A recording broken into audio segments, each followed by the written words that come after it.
ভারতের শিক্ষার্থী আন্দোলনের একটি ভিডিও ঘিরে এখন তুমুল আলোচনা সামাজিক যোগাযোগ মাধ্যমে। কারণ ভিডিওটি দেখেই অনেকের মনে পড়ে যাচ্ছে বাংলাদেশের ২০২৪ সালের জুলাই আন্দোলনের একটি ঐতিহাসিক মুহূর্ত। দুই দেশের দুই তরুণী, দুই ভিন্ন আন্দোলন, কিন্তু প্রতিবাদের ভাষা যেন অবিকল একই।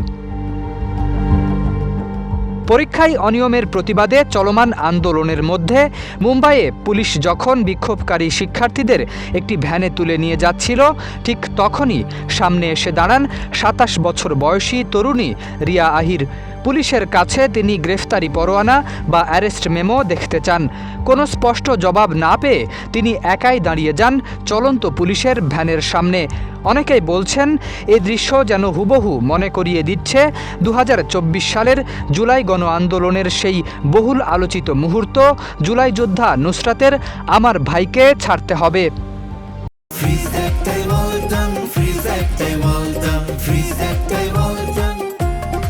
২০২৪ সালের জুলাই আন্দোলনের সেই ভিডিওতে এমনিভাবেই পুলিশের গাড়ির সামনে দাঁড়িয়ে থাকা তরুণী নুসরাত নূরের ভিডিও আজও অনেকের স্মৃতিতে অমলিন।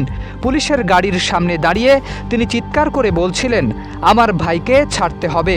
এবার ভারতের আন্দোলনে রিয়া আহিরের একই ধরনের প্রতিবাদের ভিডিওতে দেখা গেছে অবিশ্বাস্য রকমের হুবহু মিল। নুসরাত নূর নিজেও নিজের ফেসবুক অ্যাকাউন্টে দুটি ভিডিওই একসঙ্গে পোস্ট করে ভারতের আন্দোলনরত শিক্ষার্থীদের প্রতি সংহতি জানিয়ে লিখেছেন, এখন শুধু দিল্লির মাটিতে ৩৬ জুলাইয়ের অপেক্ষা। শরীফ উদ্দিন, ইত্তেফাক নিউজ।